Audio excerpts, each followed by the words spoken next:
is Valley News Live at 4.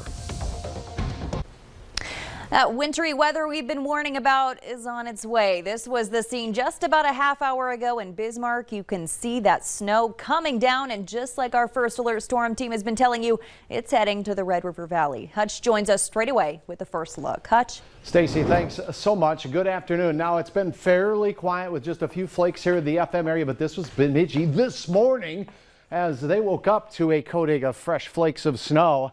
And the snow, well, it's going to be a little later arriving here in the FM area, but it is indeed on the way. So we're expecting that increase in snow and increase in wind as we go into the evening and really the overnight hours. Take a look at this as we take a look at that snowfall potential. We'll get right to the important business at hand here. We're still expecting a healthy area in the dark blues of 3 to 8 inches of snow, partially in northeast North Dakota and north central Minnesota. But look at that at the top. We have those isolated 10-plus inch potential areas, Lake of the Woods, northern Beltrami County, maybe up even near the Langdon area as well. And we could have some enhanced totals from the James River Valley down into the Sisseton Hills. So many of us will see a trace to 3 inches of snow, including the FM area. But look how close this nice little enhanced elevated snowfall potential area hugs Grand Forks, Fargo, Mayville.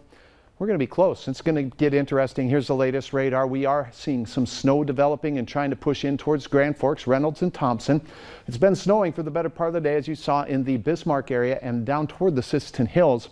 Again, this is just beginning to snow, so the accumulation isn't a factor for right now. But as we go into the late evening hours, conditions will deteriorate. A lot of stuff crawling across the bottom of your screen because of wind and bands of heavy snow, blizzard warning, northeast South Dakota and portions of west central Minnesota. Winter storm warning for enhanced snowfall totals here. I do think we could see some up there not far from the Bottineau area as well. We're going to keep you posted. I'll have hour-by-hour details on that snow when it gets to your neck of the woods coming up here, Stacy, in just a few moments. All right. Thanks so much, Hutch. And you can keep track of the weather right where you are with the VNL Weather app. It has live radar and forecasts from our weather team. Just go to the app or Google Play Store and search VNL Weather. You can download it for free. Today is Veterans Day, when we pause to honor those who've served in the U.S. military. President Biden marked the day with a ceremony in Arlington National Cemetery, where he vowed to continue what he calls a sacred duty to care for our vets and their families. Skylar Henry is in Washington, D.C. with a look at the ceremonies.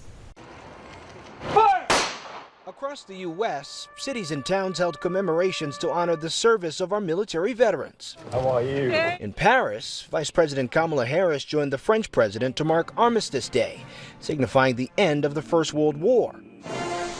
While just outside the nation's capital, service members recreated the 1921 funeral procession on its centennial anniversary for the first unknown soldier who served in World War I. President Biden laid a wreath at the tomb of the unknown soldier and spoke at Arlington National Cemetery. To be a veteran is to have endured and survived challenges most Americans will never know.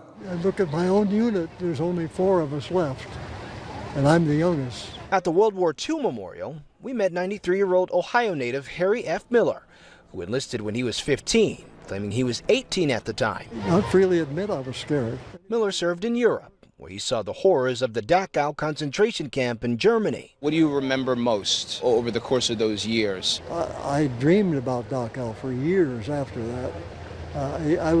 I could even smell it. Miller, whose time in the Army and Air Force spanned 2 decades, hopes to attend many more Veterans Day ceremonies. He says, for all the guys who can no longer make it. Skylar Henry, CBS News, Washington. During his speech, the president also recalled his late son Beau Biden's service in Iraq, and he noted the recent passing of notable veterans and friends, Generals Colin Powell and Ray Odierno, and former Georgia Senator Max Cleland. North Dakota lawmakers took a moment to recognize their colleagues who served in uniform this morning at the state capitol. Representative Lawrence Clemens spoke about his grandfather who served and returned home after the Great War. I'm wearing his Legion cap today. I also have with me his dog tags that he had in World War I. Grandpa Cook passed away a long time ago. Today on Veterans Day, I say thank you for your service, Grandpa Cook. The ceremony featured the state's popular national anthem singer Colleen Reinhardt. The special session offered a rare opportunity for lawmakers to gather to honor each other on Veterans Day.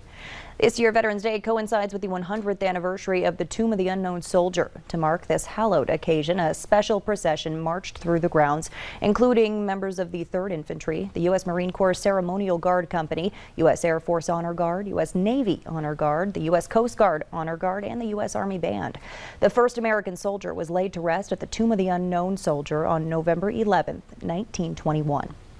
If you're looking for a way to commemorate the day, tonight at 7, First Lutheran Church in downtown Fargo is hosting a patriotic concert featuring the brass ensemble of the 188th Army Band and the North Dakota Army National Guard. An appreciation dinner for veterans and their family will take place after the concert, free of charge.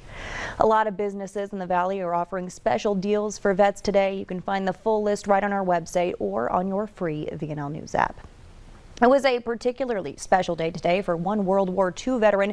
Lieutenant Delvin Owen turned 98 years old today. He was honored this morning at the Fargo Air Museum.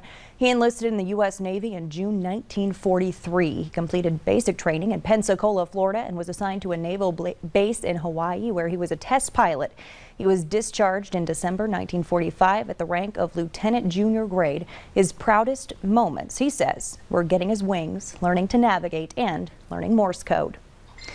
The defense in the Kyle Rittenhouse murder trial called more witnesses a day after the 18-year-old broke down in tears on the stand. Rittenhouse testified he killed 2 people in Kenosha, Wisconsin in self-defense during a Black Lives Matter protest last summer. Nancy Chen has the latest. A video expert took the stand for the defense in the Kyle Rittenhouse trial Thursday. John Black was asked to analyze footage from the deadly encounter. Based upon your analysis of the video and sound analysis, what occurred first, the kick to the face by jump kick man to my client, or the first gunshot? The kick to the face occurred prior to the gunshot. The defense is arguing that the now 18-year-old had reason to fear for his life when he shot 3 people, 2 of them fatally, during tense protests in Kenosha, Wisconsin in August of 2020. Another witness described the interaction between Rittenhouse and one of the men killed, Joseph Rosenbaum. Rosenbaum was charging Kyle Rittenhouse from behind. Prosecutors tried to argue the witness, Drew Hernandez, a self-described commentator there recording the protests, was biased. Your videos that you have captured of these incidents that you call riots, they're very slanted against the people who are rioting. The testimony comes a day after the 18-year-old took the stand in his own defense. I didn't do anything wrong. I defended myself. At one point, he broke down in tears. There were 3 people right there. Rittenhouse faces up to life in prison if convicted of homicide. Nancy Chen, CBS News, Kenosha, Wisconsin. Now, the defense had asked for a mistrial yesterday following a heated exchange between the judge and prosecutors over the assistant district attorney's line of questioning. The judge said he'd consider that request, but he hasn't ruled. The Minnesota Vikings have been operating this week under the NFL's intensive virus protocols. 5 players remain on the COVID-19 reserve list. 1 had to be hospitalized with breathing trouble. He was stable after initially being admitted to the emergency room. Coach Mike Zimmer is still declining to identify that player. Health officials say measles cases are on the rise. What you need to know is still to come on Valley News Live at 4. Snow is on the way. Increasing snow, increasing wind, and accumulations with difficult travel likely. We have blizzard warnings, winter storm warnings, winter weather advisories. We'll go through all of it. Your hour-by-hour forecast coming up right after this.